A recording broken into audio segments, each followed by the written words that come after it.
નમસ્કાર। આજના વિડીયોમાં આપણે ધોરણ 8 ઘરે શીખીએ અંક 3 વિષય હિન્દીની ચર્ચા કરીશું। 1 सवाल बाल मन के जवाब डॉक्टर कलाम के। डॉक्टर कलाम एक परिचय। डॉक्टर APJ अब्दुल कलाम, इन्हें मिसाइल मैन और जनता के राष्ट्रपति के नाम से जाना जाता है। डॉक्टर कलाम भारतीय गणतंत्र के 11वें निर्वाचित राष्ट्रपति रहे थे 2002 से 2007 तक। अबुल पाकिर जैनुल अब्दीन अब्दुल कलाम मसूदी उनका पूरा नाम था। भारत के इतिहास में पहली बार कोई वैज्ञानिक राष्ट्रपति बने। डॉक्टर कलाम न सिर्फ एक महान वैज्ञानिक और एक प्रेरणादायक नेता थे, बल्कि एक अद्भुत इंसान भी थे। उन्होंने जिनके साथ भी काम किया उनके दिलों को जीत लिया। उन्हें कड़े संघर्ष के बाद सफलता मिली थी। तमिलनाडु के रामेश्वरम शहर में एक साधारण परिवार से ताल्लुक़ रखने वाले एक लड़के ने मिसाइल मैन तथा विश्व के सबसे बड़े लोकतंत्र के राष्ट्रपति बनने तक का सफ़र तय किया। मुहावरे के अर्थ लिखे। सफ़र तय करना तो मंजिल पसंद करना, दिलों को जीतना तो खुश कर देना, सफलता मिलना तो लक्ष्य प्राप्त होना, कड़ा संघर्ष करना, बहुत परिश्रम करना।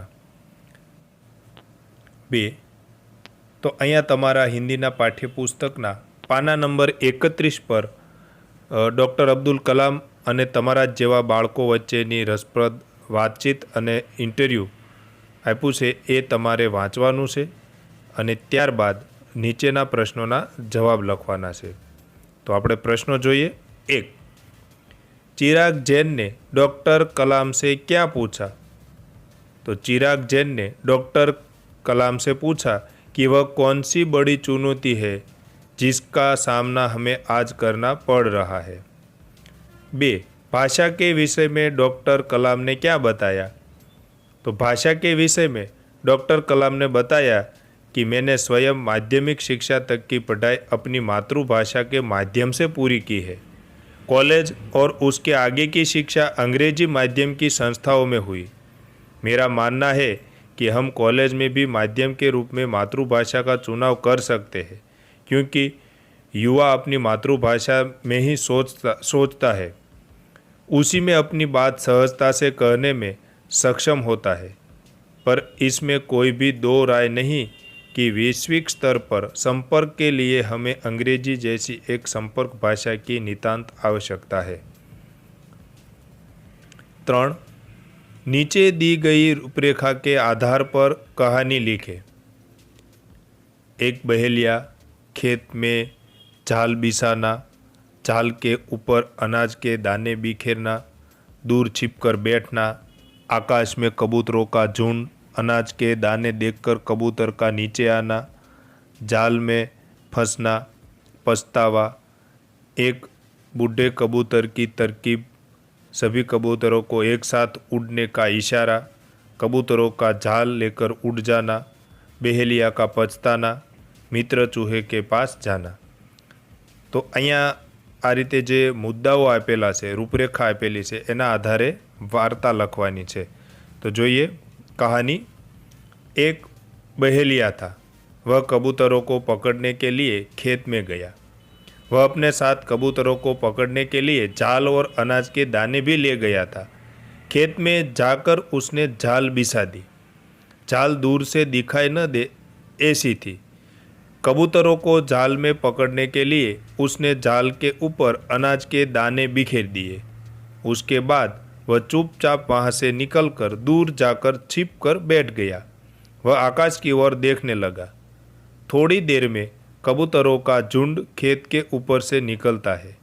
खेत में अनाज के दाने देखकर सारे कबूतर नीचे आ जाते हैं। कबूतरों ने सिर्फ अनाज के दाने ही देखे थे। उसे जाल के बारे में कुछ पता नहीं था, इसलिए वे जाल में फंस जाते हैं। तुरंत ही सभी कबूतरों को बहेलिया के बारे में समझ में आ जाता है, पर अब उसके पास पछतावे के सिवा कुछ नहीं था। कबूतरों के साथ एक बूढ़ा कबूतर भी था। उसने एक तरकीब बताई। सभी कबूतरों को समझा दिया कि हम सबको एक साथ जोर लगा के उड़ना है। उसने इशारा किया और सभी कबूतर एक साथ उड़ने लगे। उसके साथ जाल भी उड़ने लगी। बहेलिया अपनी जाल तक पहुँचे उसके पहले कबूतरों जाल लेकर उड़ गए। अब पछताने की बारी बहेलिया की थी। बहेलिया पछताने लगा और निराश होकर अपने घर वापस चला गया। कबूतरों का झुंड एक साथ उड़ता हुआ अपने मित्र चूहे के पास गया। चूहे ने अपने दांतों से सारी जाल काट दी और कबूतरों को मुक्त कर दिया। सारे कबूतर चूहे का शुक्रगुजार करके फिर से आकाश में उड़ने लगे। 4. आप सर्वनाम के विषय में सीख चुके हैं। निम्नलिखित परिच्छेद में से सर्वनाम ढूंढकर उसको रेखांकित करें। मीना ने मुझे अपने घर बुलाया है। कल हम दोनों साथ में पढ़ाई करेंगे तथा हम वहीं से सीधे विद्यालय जाएंगे। हमारी शिक्षिका ने हमें एक विशेष कार्य सौंपा है। वह हमसे यह कार्य कल पूरा कर देने की आशा रखती है। मीना और मैं इस कार्य को लेकर અત્યંત ઉત્સાહિત છે।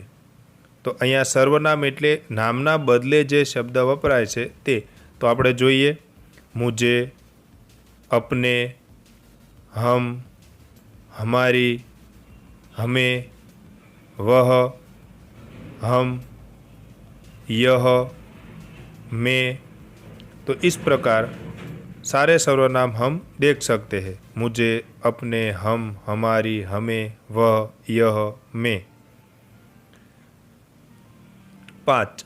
नीचे दिए गए चित्र को गौर से देखें, समझें तथा दी गई जगह में उसके विषय में 7 से 10 वाक्य हिंदी में लिखें। एक दिन 2 बिल्ली घूमती घूमती गांव में आती है। दोनों की नज़र एक साथ एक रोटी पर गिरती है। एक बिल्ली के हाथ में रोटी आ जाती है। दोनों बिल्ली एक रोटी के लिए लड़ती है। उसी वक्त एक बंदर वहाँ से गुजरता है। बंदर दोनों बिल्ली की लड़ाई की वजह पूछता है। लड़ाई की वजह जानकर वह एक युक्ति करता है। दोनों बिल्ली को समझाता है कि मैं पल्ला लाकर दोनों को समान रोटी नाप कर देता हूँ। नाप बराबर करने के लिए दोनों पल्लों में से एक के बाद एक रोटी का टुकड़ा खाता है। इस तरह बंदर सारी रोटी खा जाता है और दोनों बिल्लियाँ भूखी रह जाती है।